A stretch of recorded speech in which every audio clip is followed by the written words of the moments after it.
Hello everyone, welcome back. আজকে আমরা শিখবো এক্সেল এর চার্ট। আমরা আজকে এক্সেল এর বার চার্ট, পাই চার্ট এবং লাইন চার্ট সম্পর্কে জানবো।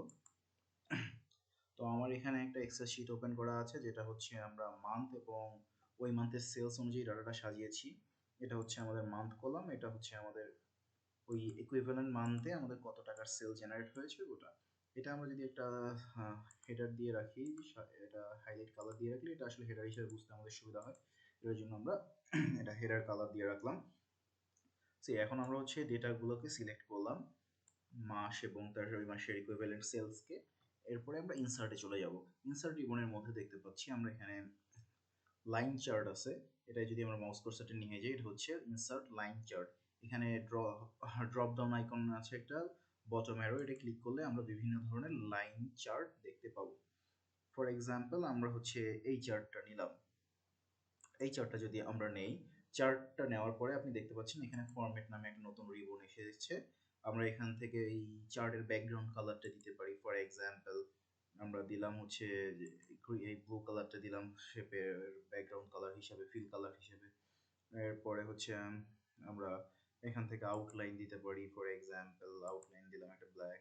এছাড়া আমরা ডিজাইন থেকে এখানে বিভিন্ন ধরনের ডিজাইন দিতে পারি। চার্টটাকে দিলাম, এই চার্টটাকে ডিজাইনটা দিলাম। এখন চার্টের এটা যে দেখতে পাচ্ছেন, এটা চার্ট টাইটেল। চার্ট টাইটেল কি কি করতে পারি, আমরা এখানে ক্লিক করে আমরা চার্ট এডিট করতে পারি। আমরা বললাম সেলস চার্ট। তারপরে আমরা যদি চার্টের উপরে ক্লিক করি, চার্টের এখানে একটা প্লাস আইকন দেখতে পাবেন আপনারা। এখানে ক্লিক করলে চার্ট এলিমেন্ট আপনি দেখতে পাবেন। আসলে এক্সিস, আমাদের যে এক্স অক্ষ ওয়াই অক্ষ বরাবর যে ব্যাপারটা থাকে, এক্সিসে যদি আপনি ক্লিক করেন, যে আনচেক করেন, দেখেন যে এক্সিস বরাবর যেটা কোনটা কোন এক্সিসে কি বোঝাচ্ছে ওটা চলে যাচ্ছে। আমরা ক্লিক করলে দেখেন এক্সিস গুলো চলে আসতেছে এবং এখানে একটা অ্যারো চিহ্ন আছে। অ্যারোতে যদি ক্লিক করি, আসলে প্রাইমারি হরাইজন্টাল, প্রাইমারি ভার্টিক্যাল, আসলে আমরা এক্সিসে ডেটাগুলো কিভাবে দেখাতে চাচ্ছি, কোনটা দেখাতে চাচ্ছি বা দেখাতে চাচ্ছি না, সেটা কিন্তু আমরা সিলেক্ট করতে পারতেছি। দেখেন প্রাইমারি ভার্টিক্যাল যখন আমি উঠাই দিচ্ছি, আমার কিন্তু আসলে ভ্যালুগুলা বা সেলসের কাউন্ট, সেটা নাম্বারটা কিন্তু চলে যাচ্ছে। আর প্রাইমারি হরাইজন্টালি দিলে আমাদের কিন্তু আমাদের মাউন্টের নামগুলো চলে যাচ্ছে।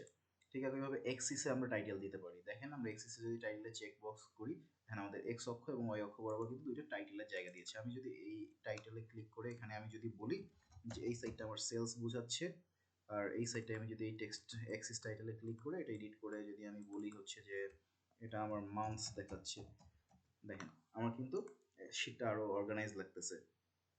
দেন একইভাবে আমি যদি এটা ক্লিক করার পরে আবার চলে যাই, প্লাস আইকনে ক্লিক করি, এখানে দেখেন চার্ট টাইটেল। আমি যদি চার্ট টাইটেল হাইড করে দিতে চাই, আনচেক করে দিব, দেখাইতে চাইলে চেক বক্স কপি করে দিব। চার্ট টাইটেল কোথায় দেখাইতে চাই, এই আইকন থেকে যদি আমি দেই চার্ট অ্যাবভ, চার্ট সেন্টার, মোর অপশন আমি দিতে পারবো। ওকে, তারপর ডেটা লেভেলস, দেখেন আমি যদি ডেটা লেভেলস আনচেক করি বা চেক করি, ডেটা লেভেলস আনচেক করলে আমার এই ডেটাগুলো থাকে না, যে সেলসের ভ্যালুগুলো থাকে না। চেক করলে কিন্তু সেলসের ভ্যালুগুলো চলে আসতেছে। ডেটা লেভেলস আমি কোথায় দেখাইতে চাই সেটা বলতে পারি, centre, left, right, above, below. এটা আমাদের সেন্টারই থাকলো আপাতত। তারপরে ডেটা টেবিল, আমরা যদি ডেটা টেবিলে ওকে করি, দেখেন আমরা যে টেবিলটার উপরে বেস করে আসলে ডেটা বানিয়েছি, জানুয়ারিতে 76 ছিল, ফেব্রুয়ারিতে 55 ছিল, ওই ডেটাগুলো এখানে দেখতে পাচ্ছি। আমরা ওটা আসলে দেখাতে চাচ্ছি না, এর জন্য ডেটা টেবিলটা আনচেক করে দিলাম। তারপর গ্রিড লাইনে যদি আমি ক্লিক করি, দেখেন আমাদের এক্সেল শিটটার, সরি আমাদের চার্টের মধ্যে কিন্তু একটা গ্রিড লাইন চলে আসছে। তারপর লেজেন্ডে যদি ক্লিক করি, আপনি দেখতে পাচ্ছেন এখানে কয়টা সিরিজ নিয়ে আসলে কাজ করেছি সেটা দেখাচ্ছে। আসলে আমরা একটা সিরিজ নিয়েই কাজ করছি, এর জন্য লেজেন্ডে ওই জিনিসটাই দেখতে পাচ্ছি। আপাতত আমাদের লেজেন্ডের দরকার নেই, আমরা মাল্টিপল ডেটা নিয়ে যখন কাজ করবো তখন লেজেন্ড দিলে আসলে রিলেভেন্ট কিছু আমরা বুঝতে পারবো। ইভেন আমরা চার্টটাকে ড্র্যাগ করে যেখানে ইচ্ছা রাখতে পারি শিটের মধ্যে, তারপরে ছোট বড় করতে পারি প্রয়োজন মতো।